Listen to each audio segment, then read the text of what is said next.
Cardboard is amazing.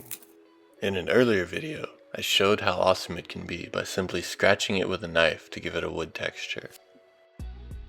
Now let's see what we can do by cutting it into bricks and stones.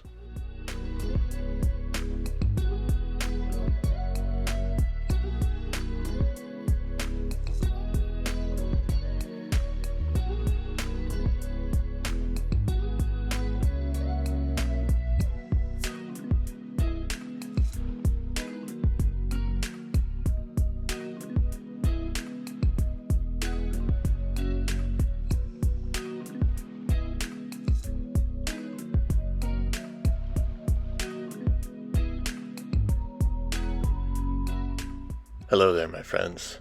You've seen me use cardboard for almost all of my crafts on this channel.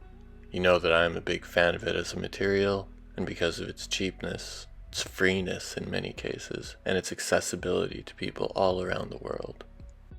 And yet, cardboard is an underrated crafting material, especially in the tabletop games and hobby and terrain making world. If you watch a sampling of YouTube videos, probably close to 90% of them would say that to make any terrain that looks like stone or bricks, you need to use foam. Cardboard is seen as amateurish and used for peasant level crafting. I strongly disagree, and today I'm going to show you why. When it comes to making cardboard bricks, I start by drawing out a grid of squares. It doesn't really matter what size they are. Mine are 1 inch by 1 inch because my ruler is an inch thick. And honestly, if they're a little bit asymmetrical, if they're not identical, that's good. It gives them more of a crafted look and less manufactured. Here I've made some 1 inch square bricks and stones, which are useful for a lot of things. It depends on the size of your craft. I frequently use them as stairs, stepping stones, and they work great and are very functional for 28mm miniatures because 1 inch roughly is about the size of most bases. For most of my crafts lately though, I've taken it a step further and cut the 1 inch bricks in half to give us bricks and stones that are 1 inch wide by a ½ inch tall. I find that this is a great size to build things with, in particular if you're using, like me, 28mm miniatures. They feature very, very strongly in an upcoming video series I'm working on, so stay tuned. Since I had already cut these ones into 1 inch squares, and for the most part I needed 1 inch by ½ inch rectangles, I began the arduous task of cutting them all in half. If you're watching this video for the first time, don't cut them in squares to begin with. You may also notice that I have both single and double corrugated cardboard I'm making my bricks with. Double is nice because it's thicker, but if single corrugated is all you have, it's perfect. Don't worry about it.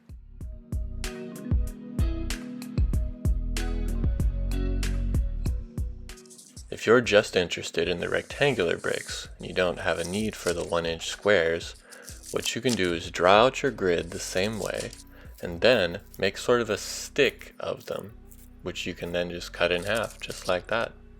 It's much more expeditious. When you finish cutting out your mountain of bricks, find some fun containers to put them in and ruffle your hands through them a few times. It's very satisfying. So, who cares? When the whole world is telling you to just use foam bricks for your terrain and crafting, why even bother with cardboard? Why not just do what everyone else does? Are cardboard bricks something you can even make cool terrain and projects with? Well, let's take a look and see. The inspiration for this idea of using cardboard to make rocks came from when I built my cardboard mine cave dungeon entrance craft. And honestly, it turned out really cool. So if I could use random shapes to make rocks and boulders, then why wouldn't cardboard work for bricks and carved stones? This is the first piece of terrain I made trying out this technique. As you can see, the stones are all very different shapes, not consistent really at all, but I was going for a sort of a ruined stone tower like you'd find in the video game Skyrim, and it's incredibly sturdy, and I thought it turned out pretty well. And so that inspired me to keep going and to try using this technique for more and more things. Here it is as the foundation for a ruined Mordheim building. a variation on my usual cardboard based technique, having the one corner ruined but some of the rest of the foundation intact, as well as the front step, which uses our little 1-inch square bricks. After the tower, I made this wall. You can see the sizes of the bricks are getting a little more consistent, but not great. However, I built on that and made these ruined stones. They're sort of overgrown. I used some of the flocking from an earlier episode. I think I used probably too much green paint to try and shade the flocking, so I could do better on that. But in terms of their shapes and stoniness, I couldn't be happier with how they turned out, and I learned a lot from this craft that I took forward into next ones. Like this city tree for Mordheim.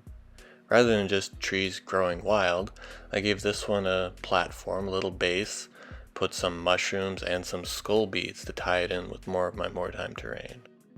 This is the Shadow House, a culmination of my wood texture cardstock techniques and the cardboard stones and bricks. It was a craft I entered into the Mordheim terrain competition late last year, early this year, and I wrote a scenario for it and special rules for it as well. I didn't win, but I'm really happy with how it turned out and the scenario as well. There's absolutely going to be a forthcoming video on how I made it, as well as the info on the scenario that can be adapted to various games. All my favorite games really: Mordheim, Frostgrave, Forbidden Psalm, Silver Bayonet.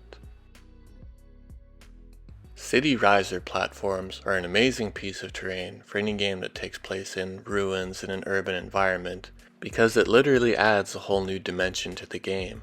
Verticality is very important, very fun. And while you always see them made out of foam, mine is again just cardboard, using our cardboard bricks.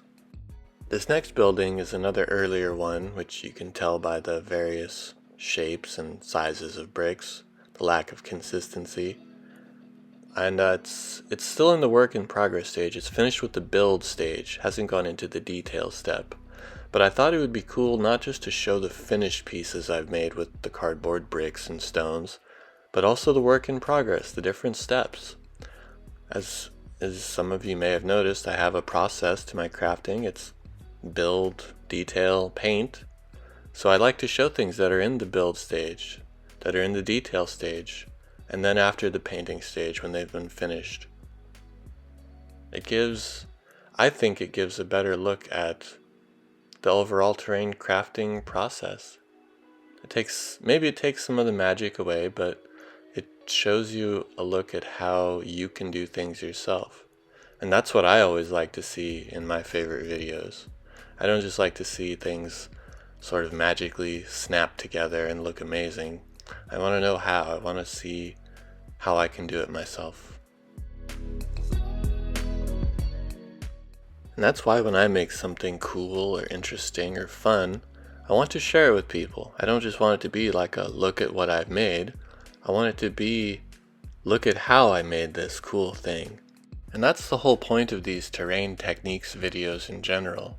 It's not to show off what I'm making, which sometimes is fun, like a specific project video, but it's to show a technique and see how you can adapt that for yourself, because you really don't need expensive tools or materials to make things really cool.